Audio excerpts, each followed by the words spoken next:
여러분 반갑습니다. 서목사의 말씀 창고의 서목사입니다. 오늘도 함께 말씀을 나누는 여러분들을 사랑하고 축복합니다. 좋아요와 구독을 눌러주세요. 여러분과 함께 더 많은 말씀들을 나누기 원합니다. 오늘은 다니엘 12장 1절에서 13절 말씀입니다.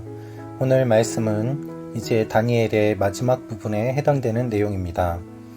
여러분, 오늘 말씀은 다니엘의 마지막임과 동시에 이 세상의 마지막에 어떤 일이 일어날지에 대해서 주님이 말씀하고 계십니다.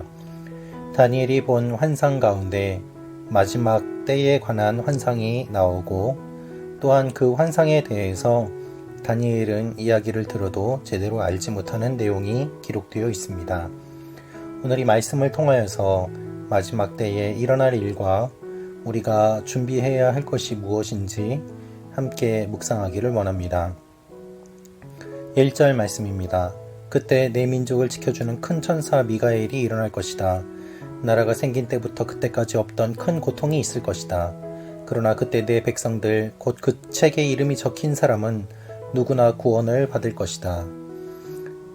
반드시 큰 고통이 있을 것이라고 이야기하고 있습니다. 여러분, 마지막 때가 되면 고통이 있습니다. 그 고통은 하나님을 믿는 사람에게도 주어지는 고통입니다. 종말은 전쟁과 환난 그리고 구원 후의 과정으로 이루어지게 됩니다. 반드시 모든 사람들이 겪게 되는 고통이 있고, 그 고통을 통해서 알곡과 가라지로 나뉘게 됩니다.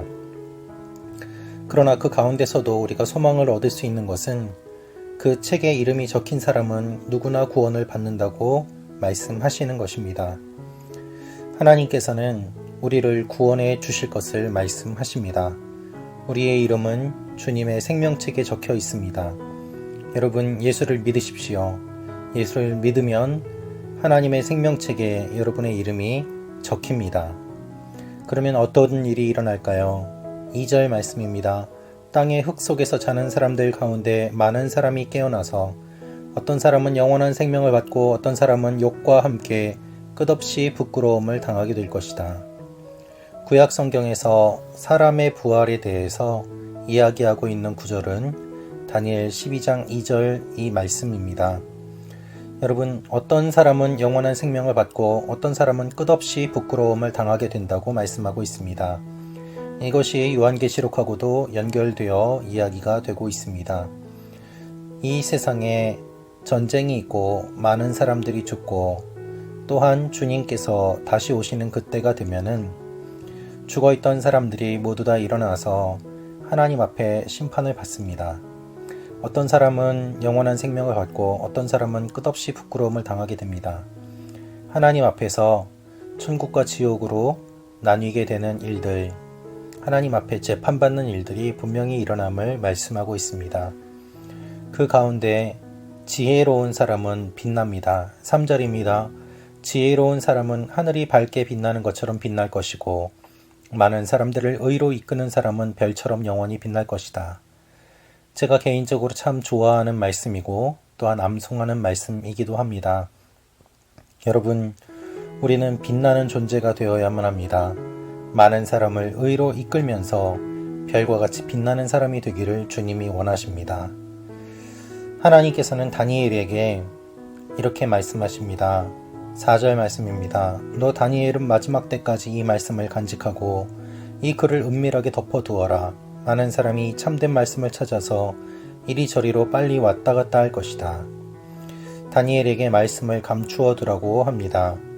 고대의 중요한 문서는 당사자와 서기에 표시를 새겨서 밀봉하였고, 또한 이 밀봉된 것은 자격이 있는 사람만 열 수 있었습니다. 하나님께서 다니엘에게 이렇게 말씀을 하시는 이유는 무엇인가 하면, 사람들이 마지막이 가까워질수록 악한 세력이 더욱더 강해지며, 또한 말씀 중심의 신앙보다는 목숨을 유지하기 위해 신앙을 포기하는 배교의 길을 많은 사람들이 선택할 것이기 때문이라고 하십니다. 그래서 이 말씀을 말한다고 하더라도 사람들은 듣지를 않을 것이고, 필요한 사람들에게 감추어 두고 보여주기 위해서 이렇게 말씀하고 계십니다. 계시라는 것은 두 가지 의미가 있습니다. 하나는 말 그대로 보여준다는 것이고, 다른 하나는 또한 감추어진다는 뜻입니다. 자격이 있는 사람에게는 계시가 보여지지만 자격이 없는 사람에게는 감추어집니다. 예수님은 비유로 말씀하셨습니다. 모든 사람이 들을 수 있도록 말씀하셨지만 그 말씀을 깨닫는 사람은 제한되었습니다. 그래서 모두에게 열린 말씀이지만 모두가 아는 말씀은 아닌 그 특징이 하나님의 계시의 신비인 것입니다. 때때로 계시의 내용 가운데 계시를 받은 사람도 모르는 내용이 있습니다. 8절입니다. 나는 듣고도 무슨 뜻인지 몰랐습니다. 그래서 내가 물었습니다. 내 주여, 이 모든 일이 어떻게 끝나겠습니까?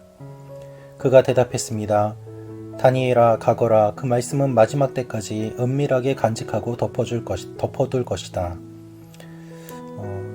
다니엘에게도 감추어진 메시지가 있습니다. 오늘 말씀을 보면 여러 숫자가 나옵니다. 1291, 1335일 이와 같은 숫자들이 나오면서 하나님의 이 계시가 언제 이루어질 것인지, 이 숫자가 무엇을 의미하는지 많은 사람들이 해석하려고 하였습니다. 나름대로 합리적인 해석도 있고 엉뚱한 해석도 있지만 주님의 말씀은 13절에 이렇게 기록되어 있습니다. 너는 마지막까지 내 길을 가거라. 내가 죽어 평안히 잠들어 쉴 것이다. 너는 마지막 날에 일어나서 내 상을 받아 누릴 것이다. 그렇습니다, 여러분. 우리가 해야 할 일은 마지막까지 우리의 길을 가는 것입니다. 믿음의 길을 걷는 것이고 하나님을 사랑하는 길을 걷는 것이고 우리가 해왔던 것들을 하는 것입니다. 세상이 변하고 코로나가 창궐하고 또한 앞으로 주님 오실 날이 가까워 올수록 예배 드리기는 더욱더 힘든 그러한 환난과 또한 핍박과 고난의 시기가 다가올 것입니다. 지금 우리가 겪는 일들은 사실은 아무런 고난도 아닐 수도 있습니다. 더욱더 극심한 고난이 찾아오고 또한 하나님을 믿는 것이 어려워질 때에 이 땅에서 누가 믿음을 보겠느냐라고 주님이 말씀하시는 그때 하나님 앞에 믿음을 고백하는 사람들이 많아지기를 주님은 원하고 계십니다. 그 일들이 여러분과 저에게 일어나기를 원합니다.